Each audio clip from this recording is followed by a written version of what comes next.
तर मी आज घरी साबण बनवणार आहे. लॉकडाऊन असताना मी घरी साबण बनवले होते, त्यानंतर परत काही ट्राय नाही केला. तर आज सहजच जुने फोटो व्हिडिओ बघितले, तर म्हटलं आज तुमच्यासोबत शेअर करावा. तर इथे मी सोप बेस घेतला होता. हा मिशोवरून मी मागवला होता ऑनलाईन. आणि त्यानंतर जे ऑइल आहे तेही मिशोवरून मागवलं होतं. त्यानंतर हे जे सोप बेस आहे तर त्याचे बारीक बारीक तुकडे आपल्याला करून घ्यायचे आहेत. तर अशा पद्धतीने आपण त्याचे तुकडे करून घेतलेत. आणि मी एक कढई घेतलेली आहे. कढईमध्ये पाणी घालून त्यावरती पातेलं ठेवलं आहे आणि पातेल्यामध्ये हे जे सोप बेस आहे ते आपल्याला मेल्ट करून घ्यायचे आहेत.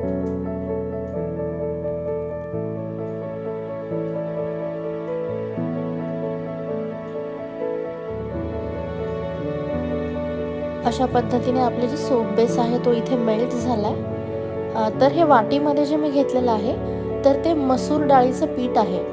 तर त्यामध्ये पाणी घालून मी ते मिक्स करून घेतलं होतं. तर ते यामध्ये ॲड करायचं आहे आपल्याला.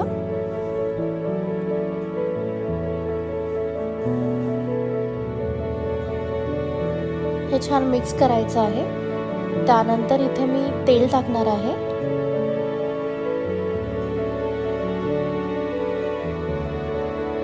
तुमच्या आवडीनुसार तुम्ही याच्यामध्ये फ्लेवर ॲड करू शकता.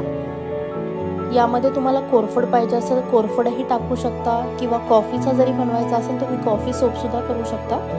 पण हा जो मसूरचा जो साबण आहे तर याच्याने स्किनचा जो टॅन झालेला असतो, स्किन टॅन झालेली असते, ते पूर्णपणे निघून जातं. त्यानंतर इथे मी सोप मोल्ड घेतलेले आहे. त्यामध्ये हे मिश्रण आपल्याला टाकायचं आहे आणि आपल्याला हे छान सेट करून द्यायचं आहे.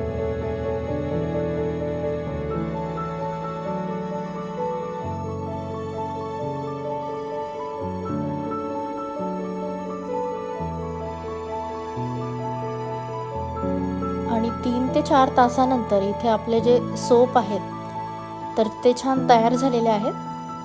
तर हे आपलं जे स्किन आहे तो ग्लोसुद्धा करतं आणि स्किनवरचा जो टॅन आहे तोही निघून जातो. तर हे नक्की तुम्ही घरी ट्राय करून बघा. आणि आपला जर व्हिडिओ आवडला असेल तर आपल्या चॅनलला नक्की सबस्क्राईब करा.